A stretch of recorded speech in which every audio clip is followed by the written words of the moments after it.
and extubating patients can be very confusing when you first start off in the ICU. And so I want to make a little series talking about how we actually wake up and wean and extubate patients and break it all down, because this stuff gets a little confusing. This is gonna be a first part of a series, and I'm gonna be talking about spontaneous awakening trial safety screens in this video, and then I will further in other videos talk about the rest of all this, because I know this is really confusing, but I always like to say extubating patients is more of an art than a science. Yes, we have all these fancy smanchy protocols and things, but it's different for everyone. So I wanna get into the nitty gritty about why we're checking these things, what they mean, and how we actually wake people up to extubate them. I know this is a little blurry, I apologize. So I zoomed in on just the spontaneous awakening trial safety screen portion. So we should be assessing patients every 24 hours. This usually happens at the beginning of day shift, for their readiness to wake up and be extubated. So we are going to evaluate our patients to make sure it's even safe to wake them up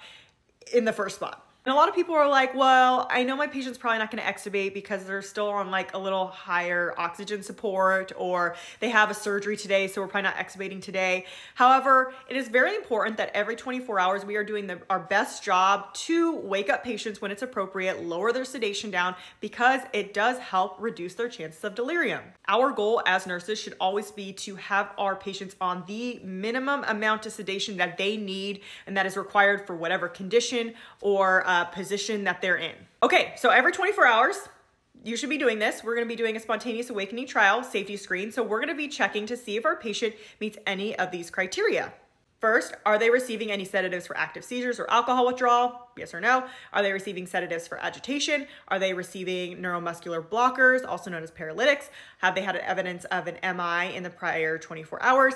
Or do they have any evidence of increased ICPs? If you answer yes to any of those questions, we are going to return back to the start and reassess in the next 24 hours if the patient is ready to be woken up. If you answer no to all these things, we are going to go down to a spontaneous awakening trial, and I'm going to teach you in the next part what that is.